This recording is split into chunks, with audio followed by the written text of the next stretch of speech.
Bonjour à tous et merci d'être là puisque nous allons parler de destination et d'écosystème cet après-midi autour de ce panel que je vais rapidement vous présenter.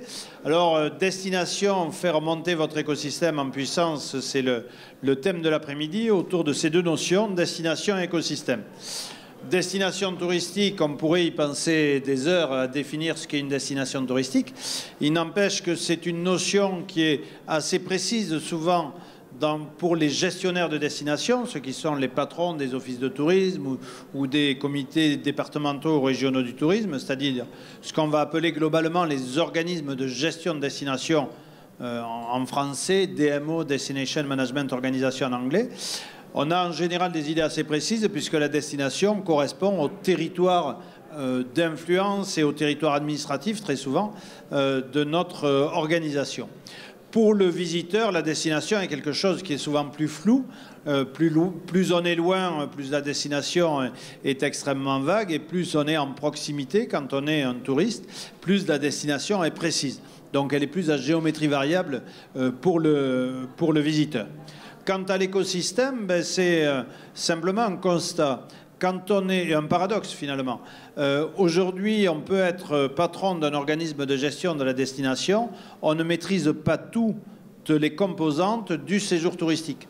Quand je vais venir en séjour à Cannes, je vais avoir un transport pour arriver à l'aéroport de Nice, un transport entre Nice et Cannes, un hôtelier, des commerçants, des restaurateurs, un ensemble de composantes qui font la qualité de mon séjour.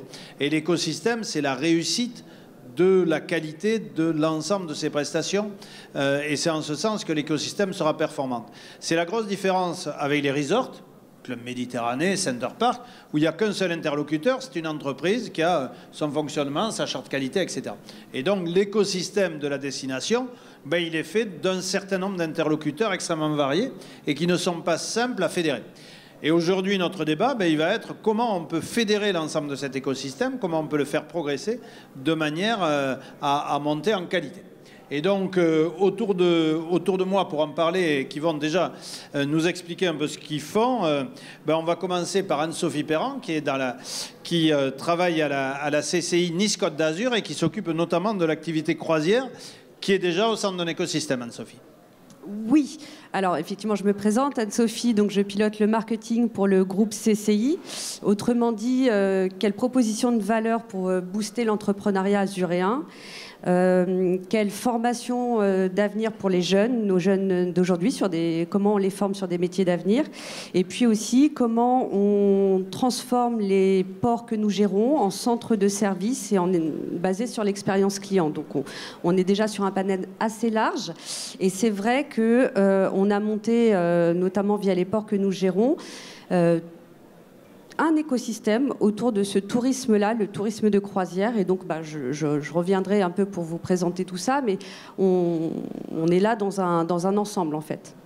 Merci Anne-Sophie. À côté, Marc Béchet, qui alors connaît bien les destinations, puisqu'il a été pendant de nombreuses années patron du comité régional du tourisme de Rhône-Alpes et qui aujourd'hui est à la tête d'une société du côté privé qui s'occupe de promotion touristique. Alors Marc, la notion d'écosystème? Oui, j'ai commencé dans le tourisme à Megève pendant 5 ans comme directeur de l'office, le CRT Rhône-Alpes ensuite pendant un peu plus de 12 ans. Et maintenant, j'ai monté ma boîte, France Play, qui s'inscrit complètement dans l'écosystème touristique. Bon, ça allait un peu de soi. Mais j'ai toujours été marqué, moi, dans ce secteur touristique par la puissance et la capacité, justement, de cet écosystème. Et si je peux permettre une petite anecdote, au tout début de cette période touristique que j'ai vécue dans ma vie, quelques mois avant d'arriver à Megève, l'idée, c'était d'aller me nourrir un petit peu de ce qui se faisait ailleurs, dans les stations de ski. Et je suis parti aux États-Unis voir 3-4 stations. Il y en a une qui m'a marqué, c'est Aspen, dans le Colorado. Et j'arrive à Aspen et je cherche l'office de tourisme. Je viens me nourrir, je dis putain, je vais voir un peu les idées qu'ils ont, etc. Et je cherche l'office de tourisme. Je cherche partout l'office de tourisme, pas d'office de tourisme. Bon. Je rentre chez un commerçant, je dis mais monsieur, j'ai un problème là, je cherche partout, je ne trouve pas d'office de tourisme. Il me regarde, il laisse un blanc, il me regarde et il me dit monsieur, il n'y a pas d'office de tourisme à Aspen. Je dis ah bon? Non, il y a 300 offices de tourisme. Et c'est là où on comprend effectivement que depuis très longtemps, notamment les Américains, ont compris que chacun individuellement, donc quand on parle d'écosystème, chacun individuellement est porteur en réalité du message de la station. Alors, ils auront des fonctionnements qui sont peut-être plus simples que les nôtres, en format compagnie, mais quand même, il y avait une façon de dire, mais j'ai toutes les informations. D'ailleurs, il m'a dit, quelle est votre question? Qu'est-ce que vous recherchez?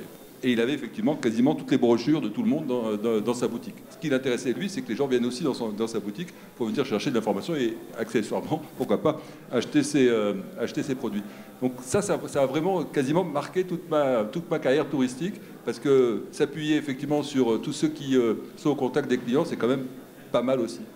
Alors justement, on va demander à Denis Zanon, qui est directeur général de l'Office de tourisme Nice Métropole, qui est passé d'un office de tourisme de la ville de Nice, à un office de tourisme de la taille XXL. Est-ce qu'on a toujours besoin d'un office de tourisme ou finalement il suffirait de faire confiance aux acteurs locaux, Denis? Alors, bonjour à toutes, bonjour à tous. Il y a effectivement, avec Marc, on se connaît depuis très longtemps, parce qu'avant, j'ai travaillé longtemps dans l'industrie du ski. Et donc, effectivement, le modèle américain est un modèle éminemment mercantile et compagnie. Mais en France, c'est différent, la culture est différente. Et on a effectivement besoin d'un office du tourisme plus que jamais. Et la restructuration du territoire aujourd'hui, avec les lois NOTRe et MAPTAM notamment, va rendre le rôle des offices du tourisme encore plus pertinent et encore plus efficace et inéluctable. Est-ce que tu peux nous décrire un peu le visage de ce nouvel office de tourisme XXL aujourd'hui? Qu'est-ce que ça représente finalement? Parce que je pense que c'est assez étonnant de voir un peu aujourd'hui ce que peut représenter un office de tourisme de métropole comme celui de Nice. Oui, alors c'est une tendance générale au plan national. Oui, la loi NOTRe, de toute façon, regroupe les grandes métropoles aujourd'hui. Nice a été la première vraie métropole au plan administratif à être créée. Aujourd'hui, Nice est la deuxième destination touristique après Paris. Et on a adjoint, en fait, on a aujourd'hui un périmètre qui s'étend sur 49 communes autour de Nice et qui inclut des marques déjà fortes sur le tourisme, au moins au plan national, comme Cagnes, Vence, Villefranche, Èze, ou même les stations de ski avec Oron, Isola. Et donc maintenant, on englobe ces 49 communes. Donc on a absorbé, c'est pas le bon mot, mais administrativement, maintenant, on a 23 offices du tourisme différents sous la coupe de l'office métropolitain, qui est l'Office du tourisme de Nice, qui a été transformé en Office métropolitain. Ça, c'est une manipulation administrative, mais qui est importante, pour des raisons administratives, techniques, financières et autres. L'Office du tourisme de Nice, c'était 55 personnes. Maintenant, c'est 112 depuis le 1er janvier. Et donc, on a 23 bureaux qui nous représentent, des bureaux d'information, donc qui dépendent d'un siège qui est l'Office du tourisme métropolitain. Et dans l'écosystème, combien on a de partenaires, prestataires, acteurs du tourisme? Alors, ça se compte en milliers. Des milliers, oui, parce que l'essentiel de l'industrie est concentré sur la zone urbaine de Nice, évidemment, mais sur l'arrière-pays, le moyen pays, le haut pays, on a beaucoup à la fois de destinations, alors qui sont connues ou pas connues, comme je l'ai dit, parce qu'on a aussi des zones blanches touristiques qu'on va essayer justement de mettre en lumière et qui vont pouvoir bénéficier de la puissance de feu en fait, de l'Office du tourisme métropolitain pour pouvoir être lisible, visible.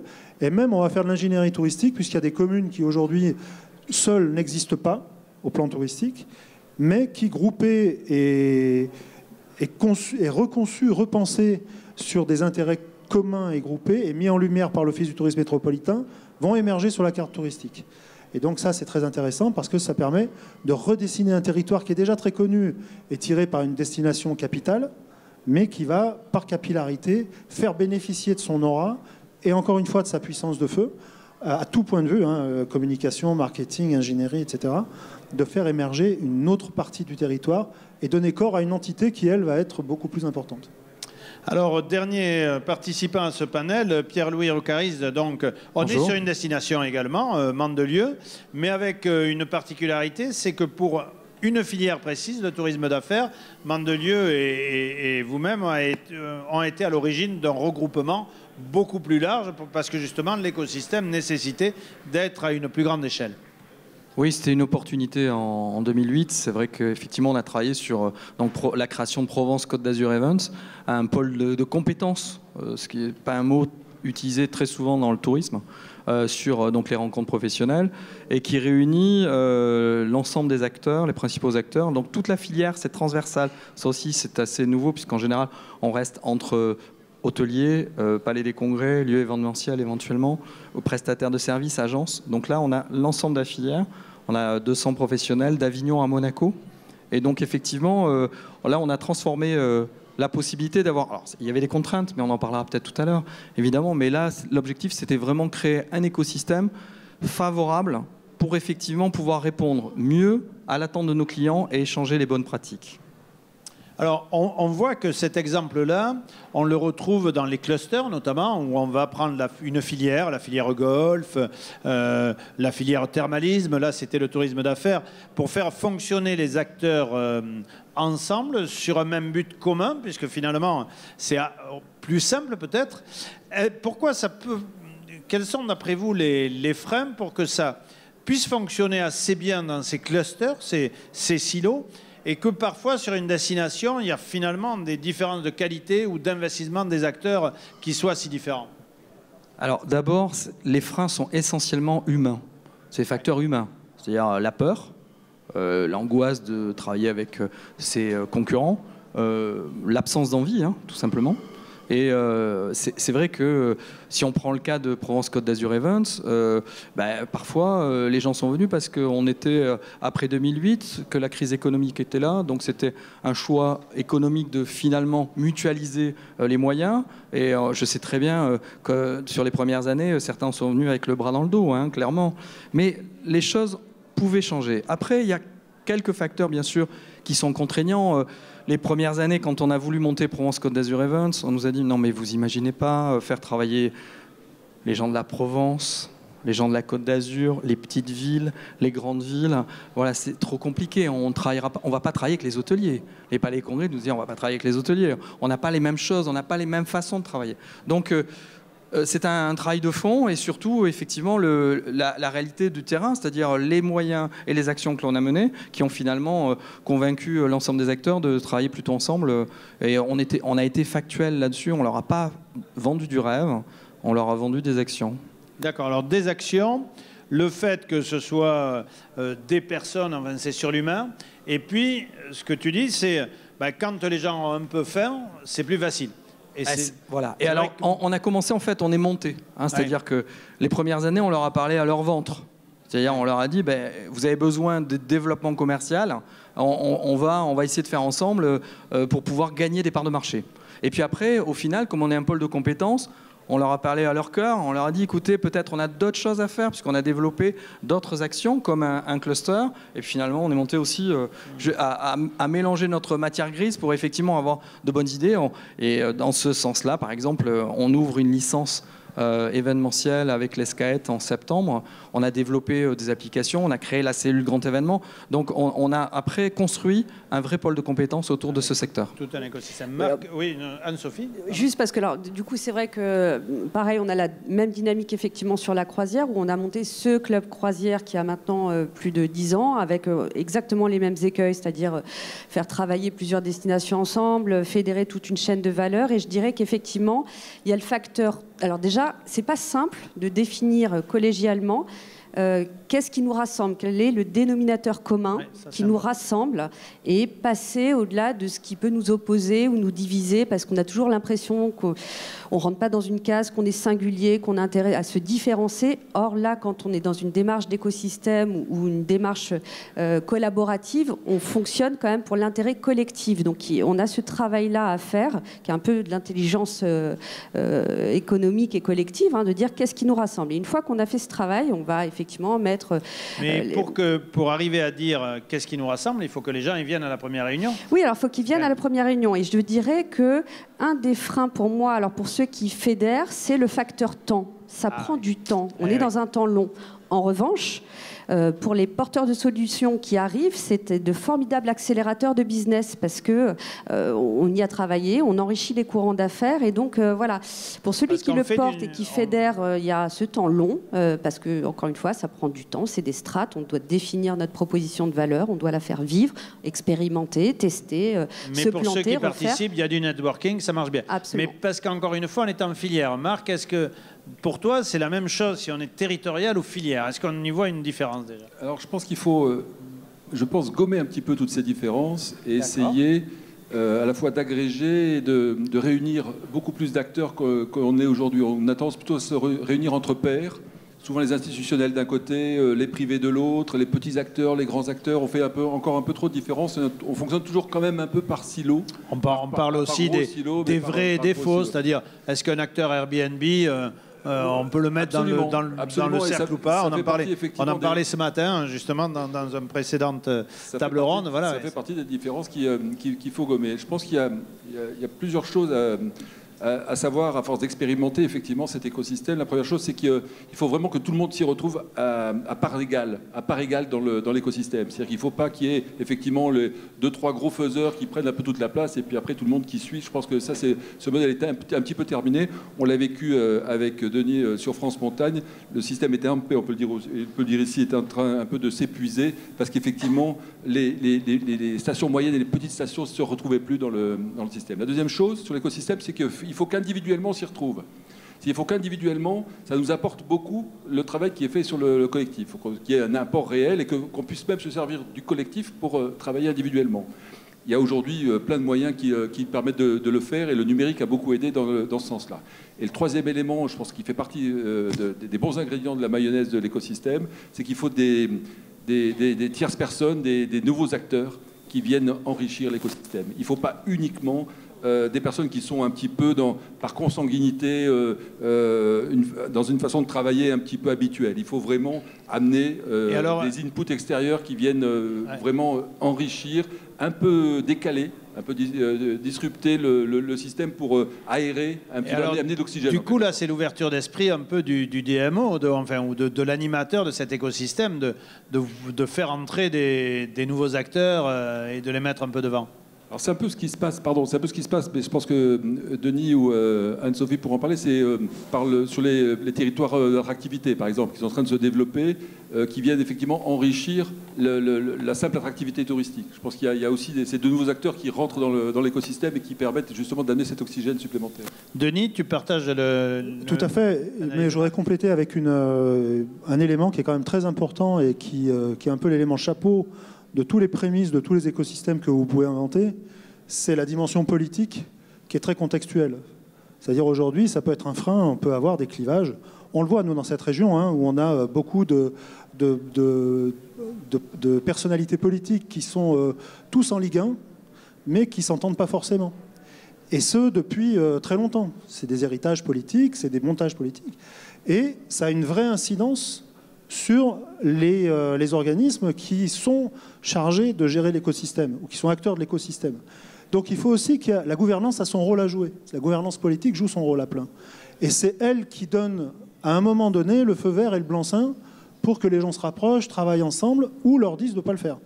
Donc c'est très important aussi qu'il y ait à la fois une vision et une ouverture d'esprit de la gouvernance. Et ça, de plus en plus, à cause justement de ces restructurations de territoire avec la loi NOTRe et la loi MAPTAM, la dimension politique aujourd'hui sur la faisabilité, la pérennité et le développement rapide des écosystèmes est essentielle. Donc il faut que les politiques aient une vraie vision, une vraie ouverture d'esprit, ce qui tend à se généraliser aujourd'hui. Et effectivement, après, ce sont les acteurs, la variété des acteurs qui est très importante pour enrichir l'écosystème. Et on travaille, Marc l'a soulevé, la notion... Aujourd'hui, on parle plus d'attractivité du territoire que vraiment d'attractivité touristique au sens propre. Et on se rapproche, on travaille, nous, déjà à Nice, bien avec la Chambre de commerce, entre autres, mais aussi avec Team Côte d'Azur, avec d'autres. Et on a une agence d'attractivité qui va encore homogénéiser et lier tout ça de manière encore plus structurelle et transversale. Mais ça, aujourd'hui, c'est incontournable. D'accord, donc gouvernance, mais est-ce qu'on peut imaginer, parce qu'on n'a pas ici d'acteurs privés, mais moi... Si j'étais acteur privé, je pourrais me dire, mais finalement, est-ce qu'on ne peut pas construire un écosystème? Si par hasard, la gouvernance, les élus ne s'entendent pas, alors certes, l'organisme de gestion de la destination, le DMO, lui, c'est l'outil de la collectivité. Mais finalement, est-ce que les acteurs ne peuvent pas s'affranchir de cette contrainte politique pour pouvoir s'organiser entre eux? Ils sont beaucoup moins puissants. Ouais. Ils peuvent le faire, mais ils sont beaucoup moins puissants. Les acteurs privés ont besoin de la destination, ont besoin de... Ils ont d'une marque. Ils ont besoin de la marque, ils ont besoin des gens qui animent la marque. D'ingénierie aussi peut-être. Bien sûr, d'ingénierie, l'aménagement du territoire, enfin il y a beaucoup d'éléments. Le privé va avec le public et le public va avec le privé. C'est pour ça qu'on parle d'écosystème, c'est que l'écosystème complet est un cercle vertueux dans lequel vous trouvez à la fois de la gouvernance politique, de l'aménagement du territoire, des acteurs privés, des acteurs publics. Et c'est un métier, en tout cas en ce qui nous concerne, qui est, là je parle sous le couvert de Pierre-Louis et Anne-Sophie, c'est un métier qui est en train de changer complètement à cause notamment de la restructuration du territoire national. Avis partagé, on a besoin absolument qu'il y ait le public et le privé ou l'un peut aller sans l'autre? Moi, je dirais oui. C'est une bonne alchimie entre le public et le privé, mais même, je rajoutais une tierce personne quelque part, qui est le citoyen. C'est aussi à la fois un bon écosystème maintenant, enfin, ou du moins celui d'avenir, va aussi se nourrir la place du citoyen. Surtout, en fait, parce que de quoi nous parlons? Nous parlons d'hospitalité. Le tourisme, c'est ni plus ni moins que de l'accueil de personnes diverses et variées. Et donc, en tout cas, c'est très prégnant sur les touristes qui arrivent par voie maritime.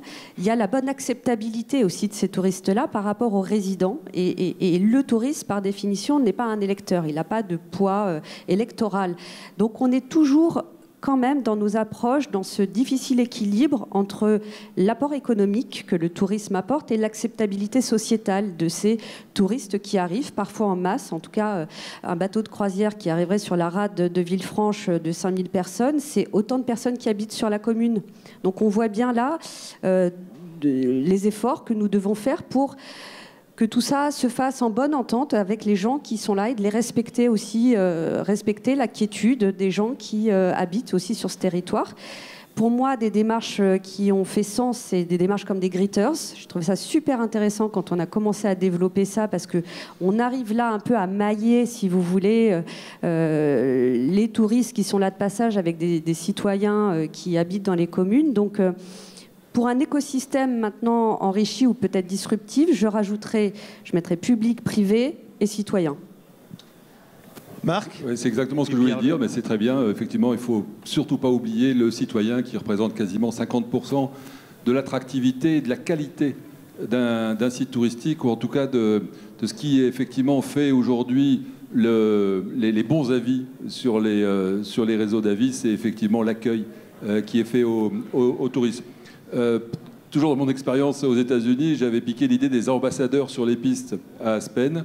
Les ambassadeurs qui sont sur les pistes, c'est des habitants, des gens du coin qui donnent un jour par semaine à la station, à la marque en quelque sorte, à l'attractivité de la station, et qui sont sur les pistes pour en gros porter la bonne parole, pour aider, pour j'allais dire faire partie en quelque sorte de l'écosystème de la station. C'était des bénévoles, des volontaires, hein, vraiment que des gens qui n'étaient pas du tout payés. Ils avaient simplement une tenue de ski et un forfait à la saison.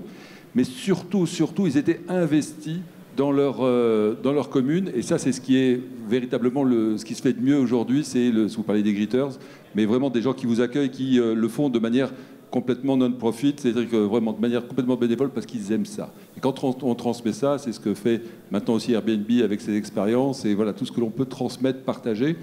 Et juste pour terminer sur ce sujet, on a un problème dans les stations de ski, peut-être un peu moins sur les sites du littoral, mais on a de moins en moins d'habitants. Parce qu'effectivement, la vie en montagne est un petit peu compliquée, donc on baisse cette qualité d'accueil.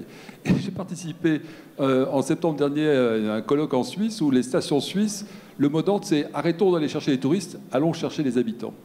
Allons chercher des habitants, repeuplons nos stations pour renforcer notre tourisme. Et donc ça fait absolument partie de ce sujet dans l'écosystème. Il y a peut-être même en premier les habitants eux-mêmes. Donc les habitants au sein de l'écosystème, même quand on est dans le tourisme d'affaires? C'est moins prégnant, mais de toute façon, le principe, c'est de faire adhérer en fait, la population au fait de faire comprendre à la population que les investissements qui sont faits, en général, à 98%, les premiers qui vont en bénéficier, c'est les habitants. Donc la manne touristique qui va arriver sur une destination, elle va bénéficier d'abord à ses habitants. Et ça, ce n'est pas toujours forcément des messages qui sont passés.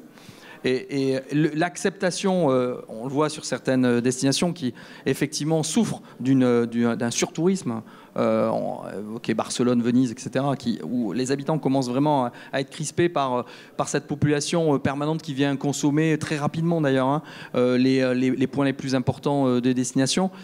Ça veut dire qu'il y a la pédagogie, et ça, c'est aux acteurs privés et publics à le faire.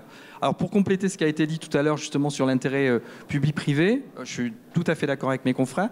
La différence, c'est ce qui a changé ces dernières années, c'est le curseur. C'est-à-dire que le privé aujourd'hui a une part quand même plus importante qu'elle ne pouvait avoir avant sur 2 points. La première, c'est la participation financière.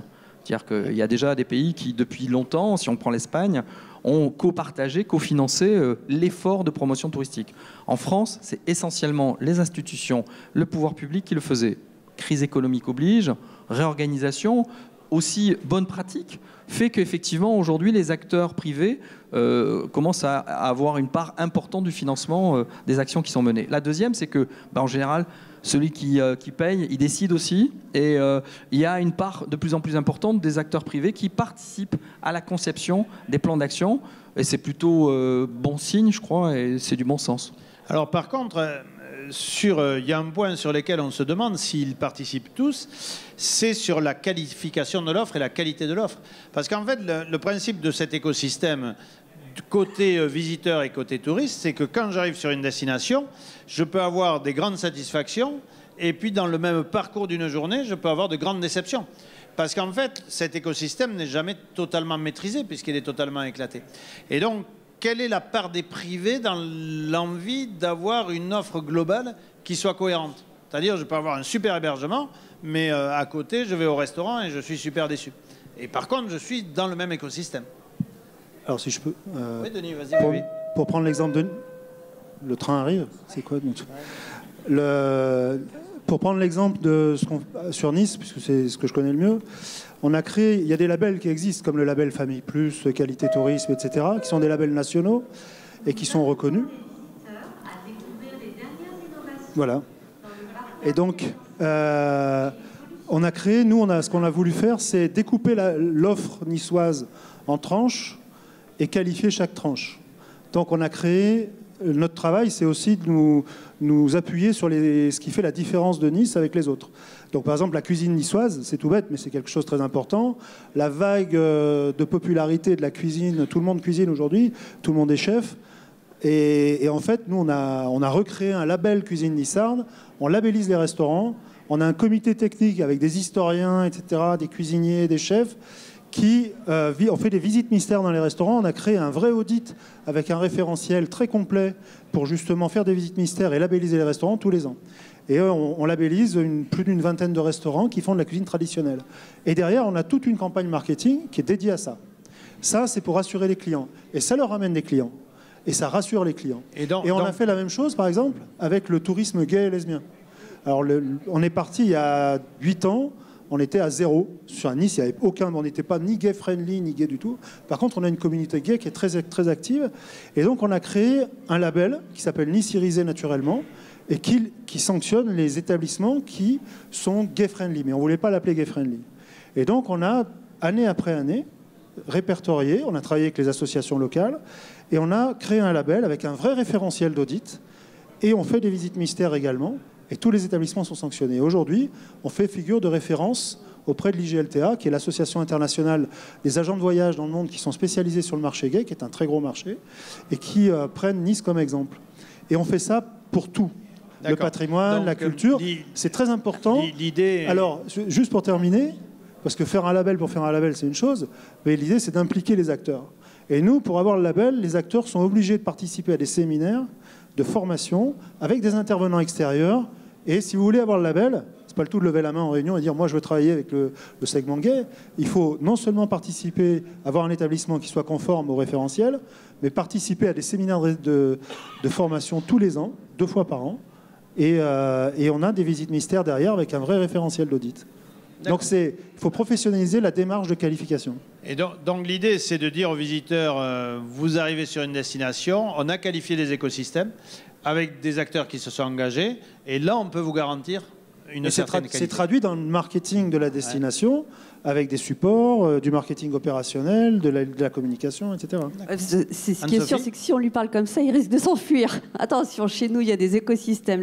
Non, mais c'est tout ce travail de chaînage sur le parcours client, parce que c'est vrai que ce que dit Denis là sur l'offre, sur l'offre de Gay Friendly, enfin, je ne sais plus comment tu les appelles, mais du coup, nous, ça nous a permis aussi de proposer, de structurer un produit de croisière thématique Gay Friendly.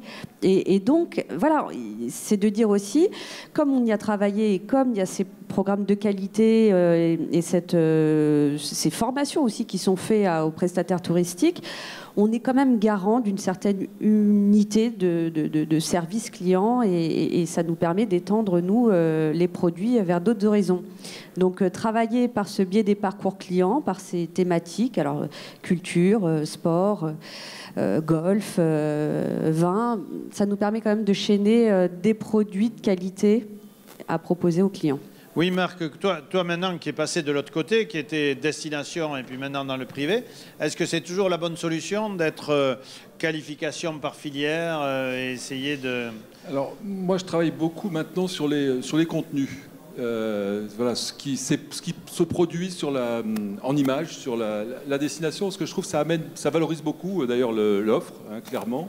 Ça la segmente déjà un petit peu naturellement et ça la valorise complètement, elle est complètement enrichie auprès des publics. Par contre, et je voudrais d'ailleurs, on pourrait citer Paul Arsenault sur ce registre, parce qu'il a bien identifié justement cette problématique de surabondance des contenus qui crée un paradoxe, c'était beau, hein, Paul, sur le fait qu'aujourd'hui, le visiteur, il est complètement submergé d'offres, submergé de contenus. Donc il est un peu presque étouffé par l'écosystème, hein, par la digitalisation aujourd'hui de la communication qui fait qu'effectivement, on peut avoir énormément de choses à disposition, avec beaucoup de choses moyennes, des choses pas bien du tout, et puis de temps en temps, des choses bien qui ont du mal à émerger parce que justement, elles ne se voient plus. Et l'une des nouvelles principales missions aujourd'hui des organismes de gestion des destinations, des grands offices de tourisme, c'est déjà d'authentifier ces contenus. C'est une forme de qualification des contenus, comme on qualifie l'offre, de les enrichir, de leur donner, de les éditorialiser en quelque sorte et de les redistribuer dans des conditions qui sont aujourd'hui plutôt brain safe, on va dire, c'est-à-dire vraiment protégées, dans lesquelles la marque est valorisée, plutôt attaquée par des fake news, par de la pub et par d'autres contenus qui n'ont plus rien à voir. Et c'est vraiment le travail que je fais. Alors je vois un petit peu mon concept, mais c'est vraiment le travail que je fais parce que je crois beaucoup à l'association de l'ensemble des contenus de qualité authentifiés qui font véritablement une destination et qui valorisent complètement l'écosystème, dans lequel on associe les contenus qui sont émis par les institutions, par les organismes publics, par les gros acteurs privés qui ont des moyens aussi pour produire, mais aussi individuellement par l'ensemble des petits acteurs, un hôtel, un restaurant, un grand chef, un musée, un parc de loisirs, mais également, et on parlait des citoyens et des visiteurs qui peuvent eux-mêmes aussi contribuer à l'écosystème par leur contenu. Et aujourd'hui, on a vraiment une capacité à éditorialiser une marque, un territoire, et donc, par l'écosystème, à avoir une représentation à la fois fidèle et de valeur sur une destination. Je pense que c'est une belle opportunité quand on utilise correctement cet écosystème. D'accord, donc merci. Peut-être dans la dernière partie, puisqu'on a parlé de l'importance de cet écosystème, de ses composantes, du fait qu'on pouvait le qualifier, qui c'est qui doit animer cet écosystème ? Est-ce que la seule issue, c'est finalement le modèle français avec les offices de tourisme, les organismes de gestion de destination? On parlait de l'exemple des États-Unis, où il y a d'autres pays où on n'a pas du tout d'organismes institutionnels, et puis finalement on a l'impression que ça fonctionne quand même. Qui c'est qui pilote cet écosystème? Ça dépend beaucoup de la culture économique du pays, essentiellement. Aux États-Unis, on est sur du McCarthyisme à 100%. Aspen Snowmass Company, qui gère la station, est une entreprise. Et il gère tout. Il gère les parkings, il gère les routes, il gère les écoles de ski, il gère la plupart des commerces, il gère le domaine skiable, il gère des bénévoles. Et en plus, aux États-Unis, il y a un esprit... Alors Aspen en est un exemple flagrant. Il y a un esprit de communauté de la ville ou du village ou du quartier qui est extrêmement fort, qui n'a rien à voir avec chez nous. Chez nous, on est dans une société qui est plutôt individualiste et pas du tout tournée vers la communauté, très rarement. Ici, c'est quasiment caritatif de faire ça. Aux États-Unis, c'est pas ça. Les parents d'élèves donnent une semaine à l'école pour aller faire traverser les gosses. C'est courant. Et il faut donner. Il faut du bénévolat. C'est comme ça. C'est culturel. Et donc, il y a la culture à la fois capitaliste de l'entreprise. Aspen est le meilleur exemple pour ça. Mais même à Aspen, vous avez des gens qui sont fiers de travailler à Aspen et qui veulent montrer qu'ils travaillent à Aspen. Donc, ce rôle d'ambassadeur individuel citoyen, il est même induit par le capitalisme, ce qui est un paradoxe. Mais chez nous, ça n'existe pas du tout, parce que notre culture économique et notre culture tout court est complètement différente. Mais en France, en ce qui nous concerne, c'est de plus en plus, justement, aux offices du tourisme à gérer ça, quoi, clairement. D'accord, Marc ? Oui, il y a un principe, c'est qui paye commande. Donc, oui, mais ça reste vrai. Tant que les collectivités ont suffisamment de moyens pour effectivement porter une démarche associée, amener des... avec les projets, amener les budgets qui vont avec, ça fédère plus facilement quand c'est une collectivité qui pilote. Et puis sur certains territoires, il y a peut-être un gros opérateur qui va prendre la main sur le sujet. Je pense qu'il y a de moins en moins de règles absolues, mais la règle quand même de la force de frappe, elle reste valable quasiment partout. Mais Pierre-Louis disait tout à l'heure, les privés sont quand même plus partie prenante, même dans ces organisations-là. Moi, je ne suis pas persuadé, au vu de l'évolution de la loi NOTRe, on a l'impression, justement, sur les offices de tourisme, d'une municipalisation, en fait. C'est-à-dire qu'il y a moins d'associations, plus d'établissements publics, etc. Pierre-Louis, vraiment, cette impression est confirmée. Les privés s'investissent plus dans l'animation de l'écosystème ? D'abord, on n'a pas fini la mutation après la loi NOTRe. Hein. Donc, pour savoir effectivement comment ça va s'organiser au final, on sait pour les grandes métropoles, là, c'est à peu près clair. Pour les restes des territoires, on est vraiment sur des choix qui ont été faits pour l'ensemble des intercommunalités ou autres structures publiques qui sont quand même très très variées. Donc aujourd'hui, savoir effectivement comment ça va se passer au niveau des territoires, je ne sais pas. Ce qui est sûr, c'est qu'il y a de toute façon des éléments factuels, il y a moins d'argent, les acteurs sont réunis, publics. Souvent, quand même, ce sont plutôt des fusions. Hein. Donc, on essaye de mutualiser les moyens. Souvent, l'argent. Après, il y a un deuxième élément qui va dans l'autre sens de ce que j'évoque, c'est qu'effectivement, il y a quand même un regain de taxes de séjour lié à la fois à deux facteurs. Un, on a monté les prix, hein, clairement. C'est-à-dire qu'en général, on retrouve sur la plupart des villes la taxe de séjour quand même au plus haut. Et la deuxième, c'est qu'il y a la future manne qui est déjà effective pour 2018 pour certaines villes, de la taxe séjour liée au meublé qui, pour le moment, y échappait beaucoup. Or, c'est une masse importante de financement public qui va arriver. Voilà. Et puis, on trouvera peut-être, parce que la France a beaucoup d'idées là-dessus, des taxes spécifiques, locales, départementales, Île-de-France pour le Grand Paris. Enfin bon, on a beaucoup d'imagination là-dessus pour développer les dépenses publiques. En quoi le niveau de financement... Enfin, est-ce que c'est la seule raison d'une amélioration de l'animation de l'écosystème ? Non, mais sans argent, c'est quand même toujours un petit peu difficile. Donc, ça nous a rendu inventifs quand même, parce qu'on n'a pas toujours effectivement le financement que l'on souhaite. Donc, forcément, on se creuse un petit peu plus la tête. On trouve toujours d'autres solutions. Mais c'est un élément quand même important du dispositif. La preuve, c'est qu'aucun pays, quand on a fait, nous, un benchmark sur la cellule grand événement pour savoir si effectivement les autres opérateurs dans le monde étaient organisés de la même manière. Et quand on a vu les budgets que consacraient Singapour, Vienne, Barcelone et la région, c'est absolument impressionnant. Il faut juste rappeler, c'était un cas classique, mais la Catalogne, son budget, c'est celui d'Atout France. Et c'est une région. Donc on peut considérer quand même que le financement est un élément important, quel qu'il soit. Comme disait Paul Arsenault ce matin, ils se plaignent de trop avoir de touristes aujourd'hui. En fait, c'est ça qui est un vrai paradoxe. Il faut qu'ils diminuent la promotion. Anne-Sophie ? Non, mais alors, oui, bien sûr, l'argent, c'est le nerf de la guerre quand même, mais justement, d'où l'intérêt de se fédérer, je pense, et tout le monde y convient, pour mutualiser les moyens, pour dire... Alors, j'aime pas tellement cette phrase, mais je trouve qu'elle prend sens dans les discussions qu'on a, c'est tout seul, on va plus vite, ensemble, on va plus loin, et je pense que, voilà, peut-être, ce sera peut-être pas des grands écosystèmes gérés par des puissances ou des collectivités publiques, j'en sais rien, mais ici ou là, des clusters, des regroupements, mais on le voit aussi sur LinkedIn, et aussi un hub, une plateforme collaborative où les gens se retrouvent pour faire quelque chose. Donc je pense qu'en tout cas, justement, par ce prisme financier, les gens on est nécessairement obligé de se fédérer pour mutualiser nos moyens. La clé d'entrée pour moi, et ce que je vise quand j'anime des écosystèmes, et notamment celui de la croisière, c'est garder simplicité. Parce que c'est à la fois... c'est très simple de faire compliqué, et en même temps, les gens ne s'y retrouvent plus. Et c'est compliqué de faire simple. C'est compliqué de faire simple. Donc, voilà, à la fin de l'histoire, à la fin de la journée, il faut que tout le monde en ait pour son compte, de développer les courants d'affaires et d'essayer de garder un écosystème fluide et le simplifier au maximum. Merci beaucoup. Marc, une dernière 10 secondes. C'était juste pour rappeler que développer l'écosystème, ça permet de s'ouvrir sur d'autres offres, d'autres saisons. Hein. À un moment où on parle effectivement, tu le disais, de surtourisme aujourd'hui, effectivement d'ouvrir d'autres saisons, ça fait aussi partie le développement fait partie de l'écosystème. Hein. Plus on met de monde d'autres acteurs qui ne sont pas forcément sur des acteurs sur des offres très saisonnières, ça peut l'ouvrir. Ouvrir bien sûr sur d'autres clientèles.